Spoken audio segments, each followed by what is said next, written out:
Hey, what's up guys? It's Marquez from the MKBHD channel, back with another YouTube tips episode, so thumbs up for that. And this is actually a video featuring my good friend Duncan33303, Austin Evans, so if you'd like to check out his channel, bam, it's right there. And you can visit the other half of this video, which will show you some more of these YouTube tips that we're going over to create better videos. So what we're going to start off with is the more off-camera things in this video. In the other video we talked about the camera itself. The first thing I'm going to talk about is sound, and you might see my microphone right here. The first thing we talk about in terms of sound is what type of microphone you're using, so we'll start with a USB microphone. A YouTube favorite for USB microphones is the Blue Snowball. Very, very popular. You'll see this all over YouTube. People really enjoy the convenience of having it just sit right on your desk, plug it right in, and play. Literally plug and play, and just go right there. So it's a very popular choice, and you even get some options on the back for changing the patterns. The second option for a microphone would be something that mounts directly on the top of the hot shoe of the camera itself.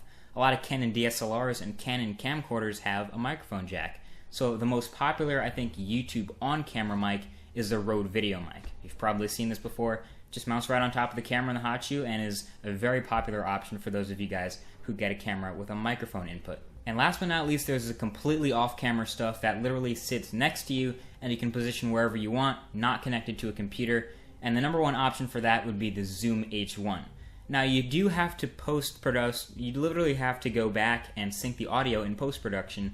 That's a step you don't have to do usually with on-camera microphones or usually with USB microphones.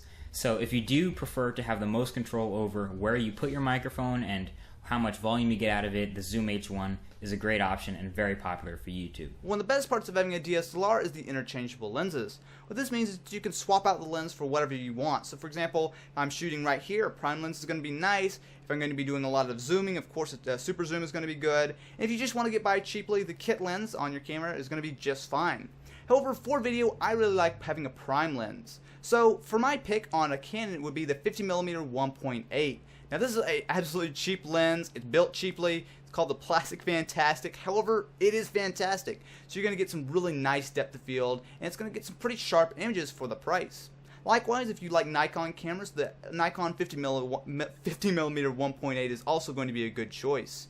Now both of these lenses are not going to be absolutely superb. You can absolutely get better as you spend more money, but for a relatively reasonable budget, both of these are going to be really good for filming YouTube videos. So lighting's a pretty popular option also. And in terms of YouTube videos, typically the more light the better. You like to be able to see your subject, and three-point lighting is the most popular way to get your videos lit. So say you're lighting an object, you can take advantage before you buy anything of a lot of free light. Light's free, it comes from the sun.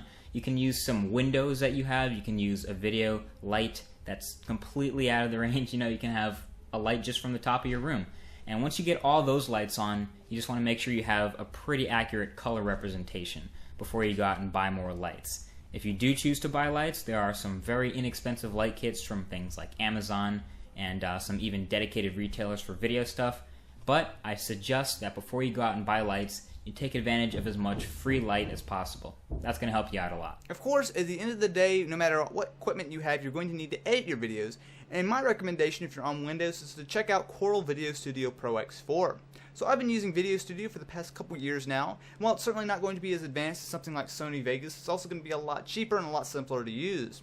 So it does have plenty of power with all kinds of picture-in-picture support, chroma key, everything that you would really need. But of course, it's a much cheaper price point and it should run pretty nicely on most computers. On a Mac, I recommend iMovie. Now a lot of people kind of dismiss iMovie, but I think that's a little unfair. Well sure, yes it is free and it does come with all Macs. That's not to say that it's not any good. So iMovie does of course support a lot of the same things that Video Studio does, a lot of the kind of mid-range features that most people would need, but not a lot of the really extreme stuff that stuff like Final Cut has that's going to cost obviously a lot more than free. So that's basically it for this YouTube tips episode, but keep in mind this is only part 1. So like I said before, you can check out part 2 whenever you want. You're probably done watching this video now. So check out part 2 on Austin's channel, Duncan33303, and you can subscribe to him as well. Thanks for watching guys, and I'll talk to you later. Peace.